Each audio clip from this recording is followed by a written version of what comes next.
एक समय नारद मुनि अपने पिता ब्रह्मा जी के समीप ब्रह्मलोक को गए और कहने लगे, हे भूत भावन देव देव, सबसे प्रथम प्रकट आपको मैं प्रणाम करता हूँ। जिस ज्ञान से आत्म तत्व का निर्णय हो वह आप मुझसे विस्तार सहित कहिए। ब्रह्मा जी बोले, हे वत्स, तुम्हारे हृदय में करुणा है। तुमने यह बहुत सुंदर प्रश्न किया है जो कि मुझे भगवत की चर्चा रूपी धर्म में प्रेरित किया। इससे संसार का ही बड़ा उपकार होगा। हे नारद, तुमने प्रथम मुझको जगत में श्रेष्ठ अनुमान किया, सुसत्य है, किंतु मुझको सर्वश्रेष्ठ एवं स्वतंत्र कहना या समझना तुम्हारी भ्रांति है। मेरे को भी आज्ञा करने वाला एक पुराण पुरुष परमेश्वर है, जिसकी इच्छा अनुसार इस जगत को रचता हूँ। वही मेरा परम पूज्य पिता इष्ट देव है।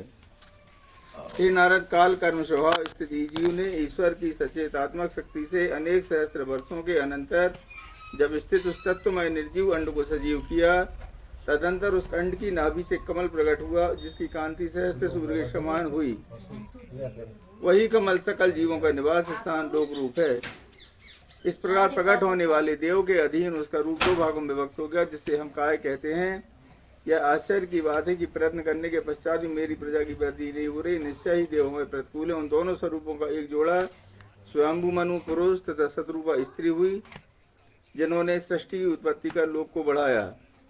इति श्रीमद् भागवत पुराण अंतर्गत सृष्टि कर्म वर्णो नाम श्री चित्रगुप्त कथा प्रथमोध्याय संपूर्ण। बोलो चित्रगुप्त भगवान की जय।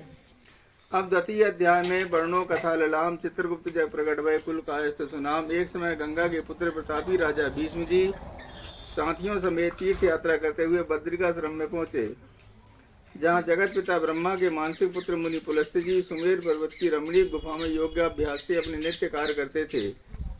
मुनि पुलस्त्य ने अपने आश्रम पर राजा को आते देख स्वागत कर आसन बैठने को दिया। कुशल समाचार के उपरांत मुनि जी ने यथा योग्य राजा का अतिथि सत्कार पूर्ण रीति से किया। विश्राम करने के उपरांत जय मुनि अपनी योग्यारूढ़ आसन पर विराजे कि राजा भय संकोच रखते हुए विनीत भाव से सम्मुख आकर बैठकर वचन बोले, हे महामुनि, मैंने चारों वर्ण तथा आश्रम धर्म संकर जाति की उत्पत्ति आदि का वर्णन विस्तार से सुना है। हे महामुनि, जो लोग में कायस्थ के नाम से विख्यात हैं, वे किस वंश में उत्पन्न है तथा किस वर्ण में उनकी गणना सुकहिए। हे महामुनि, उसको सुनने की इच्छा करता हूँ। आप सब प्रकार से मेरे संशय प्रश्न को भली भांति कहने समझाने योग्य हैं। पुलस्त्य मुनि बोले, हे गंगा के पुत्र भीष्म, कायस्थ के उत्पत्ति का कारण तुमने अभी तक नहीं सुना, सो मैं तुमसे कहता हूँ, सुनो।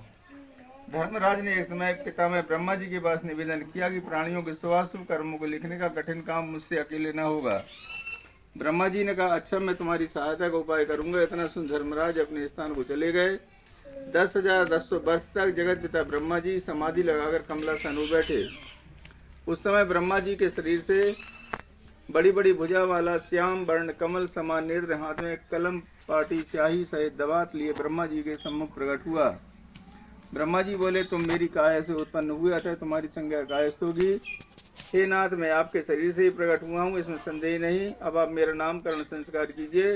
ब्रह्मा जी बोले, हे पुत्र, तुम मेरी काया से प्रकट हुए, इससे तुम्हारी संज्ञा कायस्थ होगी तथा मेरे चित्त में गुप्त आराधना से प्रकट हो रहे हो, अतः तुम्हारा पृथ्वी पर चित्रगुप्त नाम प्रसिद्ध होगा। इति श्री पद्म पुराण अंतर्गत षष्ठी खंडे श्री चित्रगुप्त प्रकटम नाम द्वितीय अध्याय संपूर्ण। बोलो चित्रगुप्त भगवान की जय। यही तृतीय अध्याय में तप व्रत पूजन ध्यान चित्रगुप्त विधि से किए मिले अमित वरदान। चित्रगुप्त बोले, हे पिताजी, जिस प्रकार आपने जन्म नामकरण आदि कहे, उसी प्रकार से धर्म